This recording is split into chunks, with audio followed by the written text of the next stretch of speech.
Welcome back to session 2 of Doing Life Together. My name is Dustin. I'm the campus pastor at the Tigard campus. Thank you for taking the time to prepare for your role as a leader. If your group is rotating leaders and you're leading for the first time, good for you. Know that God will be with you as you prepare. I hope this short video will give you the help that you need as you prepare. Also, if this is your first time leading, please watch the video called Watch This First and check out the Leadership 101 resources in the back of your study guide. If you did the open chair exercise in session 1, some new people may be joining you this week.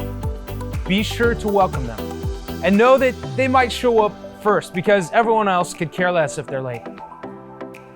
When the meeting starts, ask them to introduce themselves, say how they heard about the group, and have the returning members also introduce themselves by sharing their name and one thing they got out of last week's meeting. This is a great way to easily give new people several reasons why they should stay in the group. Also, be sure to remind your group about the open chair at the end of your meeting. Jesus wants us all to have the same heart that He has for people who aren't connected to God and His family. Continue to think about praying for others that might be willing to join your group. You may be thinking, we already have 7 or 8 people, maybe 11 or 12. We don't have any more space in our living room, but there's a solution for that. It's called subgrouping. Subgrouping means breaking apart a larger group into smaller circles of 3, 4, or 5 for greater discussion. You can have 2 circles in the living room, or one can go in the dining room, or another comfortable spot in your home. If you have a large group, but you don't want a subgroup for the Bible study, at least do it for the prayer time at the end so people can share more. Smaller groups during prayer time helps prevent more vocal talkers from dominating the group. It also encourages the shy or introverted people to open up and share. After all, when people feel heard, they feel loved.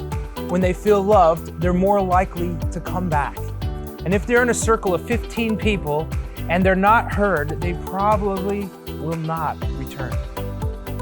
And even if they've never prayed in a group in their lives and want to pray silently, it's less scary in a circle of 3. One important thing about your prayer time. It's important that when people share a prayer request, we simply agree to pray for them. This should not turn into a time of trying to solve their problem or give them advice. That can happen outside the group time. But during the meeting, simply agree to pray.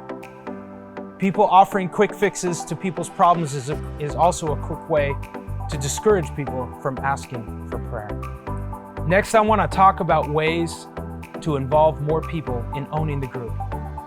One way is through the prayer and praise sheet located in the back of your study guide. Ask for a volunteer to keep track of the group's prayer requests and answers to prayer.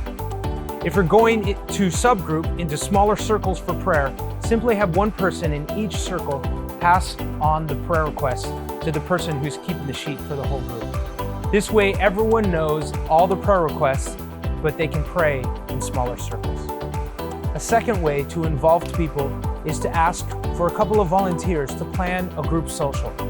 This might be a potluck meal, a night out at a restaurant, or a barbecue with everyone's kids joining in. Who are the group members who love to throw parties? Tap them to handle this planning.